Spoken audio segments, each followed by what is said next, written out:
Hi అండి. ఈరోజు మా లంచ్ కొర్రలు ఫాక్స్టైల్ మిల్లెట్ అండి. పొటాటో ఫ్రై, జస్ట్ ఒక స్పూన్ ఆయిల్తో చేసే పొటాటో ఫ్రై చాలా టేస్టీగా ఉంటుంది. హెల్తీగా ఇలా చేసుకోవచ్చండి. ఇక్కడ చూసారు కదండి, పొట్లకాయతో కూట్ అండి, చాలా బాగుంటుంది. అమృతమే అనుకోండి. ఇంకా రైస్తో అయినా, చపాతీతో అయినా, దోశలతో అయినా తినచ్చండి. చాలా చాలా బాగుంటుంది. నాన్తో బాగుంటుంది. మంచి కుర్మా టేస్ట్ వస్తుందండి. చాలా కమ్మగా ఉంటుంది. ఇంకా తినాలనిపిస్తుందండి. చాలా హెల్దీ రెసిపీస్ అండి. మన ఛానల్ దివ్యామృతంలో 0 ఆయిల్ రెసిపీస్ ఉన్నాయండి. వెయిట్ లాస్ అవ్వాలనుకునే వాళ్ళకి, డైటింగ్లో ఉన్న వాళ్ళకి, హార్ట్ పేషెంట్స్కి, కొలెస్ట్రాల్ తగ్గించుకోవాలనుకునే వాళ్ళకి చాలా చాలా యూజ్ అవుతాయండి.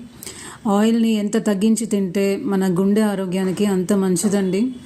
మిల్లెట్స్ కూడా చాలా హెల్త్ ఇష్యూస్ అయితే రిజాల్వ్ అయిపోతాయండి. ఇంకా ఫ్యూచర్లో కూడా ఏ ఇష్యూస్ రాకుండా ఉంటాయండి. ప్రతిరోజు ఒక్కొక్క